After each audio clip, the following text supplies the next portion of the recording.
വേദന മറന്നിട്ട് ജെറുസലേം പുത്രിമാരെ നിങ്ങളെ ഓർത്ത് കരയേണ്ട.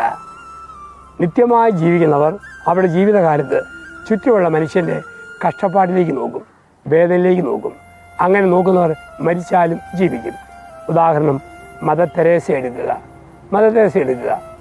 അമൃതാനന്ദമയി ദേവി എടുക്കുക. മറ്റുള്ളവർക്ക് എന്ത് നന്മ ചെയ്തോ അവർ വിട്ടുപോയാലും ഒരിക്കലും നിത്യമായി മാറുകയില്ല. നമ്മുടെ ഹൃദയങ്ങളിൽ സ്ഥാനം പിടിക്കും, ഉയർത്തെഴുന്നേൽക്കും. മഹാത്മാഗാന്ധി രാഷ്ട്രപിതാവ് ഇന്നും നമ്മുടെ ഹൃദയത്തിൽ ഉയർത്തി നിൽക്കുന്നു, ജീവിതകാലം മറ്റുള്ളവർക്ക് വേണ്ടി. നമുക്ക് രണ്ട് വിധത്തിൽ ജീവിക്കാൻ പറ്റും. ഉയർപ്പിൽ ഒരു തീരുമാനം, ഏത് വിധത്തിലാണ് എൻ്റെ ജീവിതമെന്ന്. ഒന്ന്, ഒരാൾക്ക് ഇപ്പം ബൈബിളിൽ ഒരു ഉപമയുണ്ട്. നല്ല സമറിയാക്കാരൻ. ഒരു മനുഷ്യൻ മുറിവേറ്റ് കിടന്നു. അതിലെ പോയ രണ്ടുപേരോർത്തു, ഇവനെ തൊട്ടാൽ ഞങ്ങൾക്ക് എന്നാ കിട്ടും, ഞങ്ങൾക്ക് എന്നാ പറ്റും. അവനെ തൊഴാൻ പോയാൽ നഷ്ടക്കച്ചവടമാണ്. അവനെ അടുത്ത് ചെന്നാൽ നമുക്ക് സാമ്പത്തിക നഷ്ടം, സമയനഷ്ടം. അവനെ തൊട്ടാൽ ഞങ്ങൾക്ക് എന്നാ പറ്റും.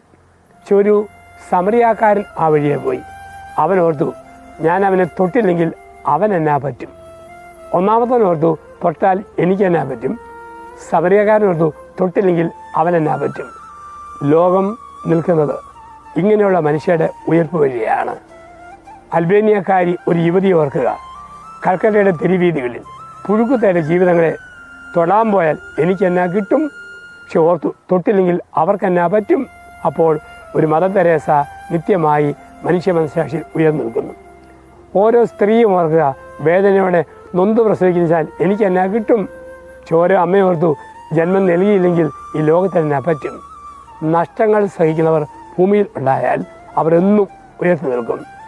BC-യിലും AD-യിലും ഒക്കെ ജീവിച്ച് മരിച്ചുപോയ പുണ്യകഥാപാത്രങ്ങൾ, ചരിത്ര പുരുഷന്മാർ ജീവിതത്തിൽ നഷ്ടം സഹിച്ചവരാ. നഷ്ടം സഹിച്ചവർ ഉയർത്തെഴുന്നേൽക്കും. മറ്റുള്ളവരിലേക്ക് നോക്കുന്നവർ ഇന്ന് ഞാൻ കണ്ടിട്ടുണ്ട്. സ്വന്തം മണത്തിൻ്റെ അംശം കൊണ്ട് തർമ്മക്കാരെ നോക്കുന്നവർ, ആകാശപ്പറവുകളെ പോറ്റുന്നവർ, ആശുപത്രി വാർഡ് സന്ദർശിക്കുന്നവർ, മാനസിക രോഗികൾക്ക് കേന്ദ്രം പണിയുന്നവർ, എന്തിനു വേണ്ടി ചുമ്മാ ജീവിച്ചാൽ പോരെ, അവരൊക്കെ തിരിയുക. അങ്ങനെ തിരിഞ്ഞു നോക്കുന്നവർ മരിച്ചാലും ജീവിക്കും. അപ്പോൾ നിത്യജീവൻ വേണോ, ഒരു ഉത്ഥാനം വേണോ ലോകത്തിൽ? ജീവിതത്തിൽ നമ്മൾ എപ്പോഴും ഓർക്കുക, മറ്റുള്ളവരിലേക്ക് തിരിയണം, മറ്റുള്ളവർക്ക് നന്മ ചെയ്യണം. വീട്ടിൽ നമ്മൾ കാണുന്നു ഉയർത്തിന് മുന്നോടിയായി ക്രിസ്തുവിൻ്റെ ക്ഷമ, ഒരു ക്ഷമിക്കുന്ന സ്നേഹം. പിതാവേ, ഇവർ ചെയ്യുന്നത് എന്തെന്നറിയായാൽ ഇവരോട് ക്ഷമിക്കണമേ. അങ്ങനെ ക്ഷമിക്കുന്നവർ മരിച്ചാലും നിത്യം ജീവിക്കും. മനുഷ്യ മനസ്സുകളിൽ ക്ഷമ കൊടുക്കുക എന്നുള്ളത് പ്രധാനപ്പെട്ടതാണ്. ക്ഷമിക്കുമ്പോഴാണ് നമുക്ക് ആന്തരിക സൗഖ്യം, ക്ഷമിക്കുമ്പോഴാണ് രോഗശാന്തി, ക്ഷമിക്കുമ്പോൾ ജീവിതത്തിൽ ഒരുപാട് മാറ്റം വരും. കുറേ നാളുകൾക്ക് മുമ്പ് അങ്കമാലി കവലയിൽ പണ്ട് ഒരു ഓണക്കളി നടന്നു. ഉച്ച കഴിഞ്ഞ് 2:30 മെയിൻ റോഡിൽ പോകുന്ന വണ്ടിയെല്ലാം പോക്കറ്റ് റോഡിലേക്ക് തിരിച്ചു വിട്ടു. 2:30 ആയപ്പോൾ റെഫറി വന്ന് വിസിലൂതി. 500ഓളം ഗ്രാമവാസികൾ റോഡിൽ 2 സൈഡിൽ നിന്നു. അടുത്ത വിസിലൂതിയപ്പോൾ 5 ചെറുപ്പക്കാരിയായിരുന്നു ഒരു മുഴുത്ത വടം കൊണ്ടുവന്ന് റോഡിന് നടുക്കോട്ട് വെച്ചു. പിന്നത്തെ വിസിലിന് ഒരു പിടിയാന വടത്തിൻ്റെ വടക്കേ അറ്റത്തും 30 പെണ്ണുങ്ങൾ തെക്കേ അറ്റത്തും നിന്നു. ആ വർഷത്തെ ഓണം സ്പെഷ്യൽ 30 പെണ്ണുങ്ങളും പിടിയാനായിട്ടുള്ള വടംവലിയായിരുന്നു. 3 മണിക്ക് ഫൈനൽ വിസിലൂതി. ആന വടത്തെ പിടിച്ച് പൊങ്ങി, 30 പെണ്ണുങ്ങളും പൊങ്ങി. ആഞ്ഞാഞ്ഞ് വലിക്കുക. 5 മിനിറ്റായി. ആന എത്ര നോക്കിയിട്ടും പെണ്ണുങ്ങളെ നീക്കാൻ പറ്റുന്നില്ല, പെണ്ണുങ്ങൾ എത്ര നോക്കിയിട്ടും ആനയും നീക്കാൻ പറ്റുന്നില്ല. 2 കൂട്ടരും നല്ല പിടിവാശി. ആഞ്ഞാഞ്ഞ് വലിച്ചു.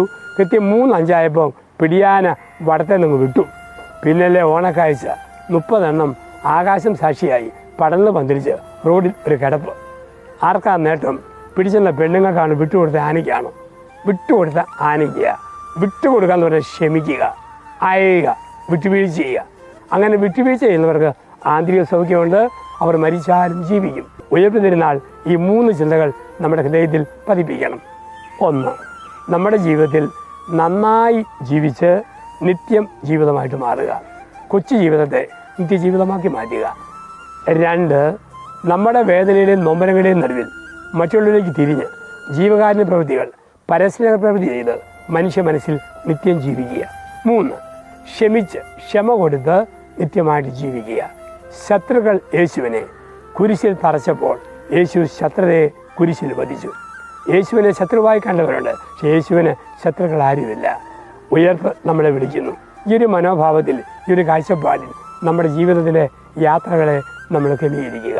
അവൻ കല്ലറ വിളർന്ന് ഉയർത്തെഴുന്നേറ്റ് കഴിഞ്ഞപ്പോൾ മഗ്ദലനാക്കാരി മറിയമെന്ന സ്ത്രീയും പത്രോസും യോഹന്നാനുമൊക്കെ കല്ലറയെങ്കിൽ ഓടിയെത്തി യേശുവിനെ കാണാൻ.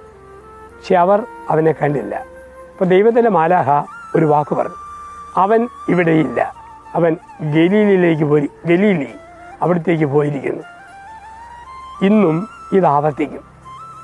നന്നായിട്ട് ജീവിച്ച മനുഷ്യൻ, സത്യത്തിന് വേണ്ടി ജീവിച്ച മനുഷ്യൻ ഒരിക്കലും ഭൂമിയുടെ മുറിവിൽ കല്ലറയിൽ കിടക്കുകയല്ല, അവൻ ഉയർത്തെഴുന്നേൽക്കും. സത്യമായും ഉയർത്തെഴുന്നേൽക്കും. ആ ഒരു ധൈര്യവും ബോധ്യവും നമുക്ക് വേണം. അതുകൊണ്ടാണ് പറഞ്ഞത്, ഗലീലയിലേക്ക് അവൻ പോയി. ഉയർപ്പ് തിരുനാൾ നമ്മളെ വിളിക്കുന്നു. ജീവിതത്തിൻ്റെ ഗലീലിയിൽ അവനെ കാണാനുള്ള വിളിയാണ് ഉയർപ്പ്. ജീവിതത്തിൻ്റെ ഗലീലിയിൽ, മാനസികപര ആശുപത്രിയിൽ മാനസിക വൈകല്യമുള്ള രോഗിയായി ഗലീലിയിൽ അവനെ കാണണം. അവനിൽ ക്രിസ്തുവിനെ കാണണം. ആശുപത്രിയുടെ കിടക്കയിൽ മുറിവേറ്റ രോഗബാധിതനായ മനുഷ്യൻ്റെ ശരീരത്തിൽ ഗലീലി ആണ്, ആശുപത്രിയിലെ ഗലീലി, അവിടെ അവനെ കാണണം. ആ കല്ലറയിൽ അങ്കി മടക്കി വെച്ചതും ചുരുട്ടി വെച്ചിരിക്കുന്ന കച്ചയും കണ്ടു.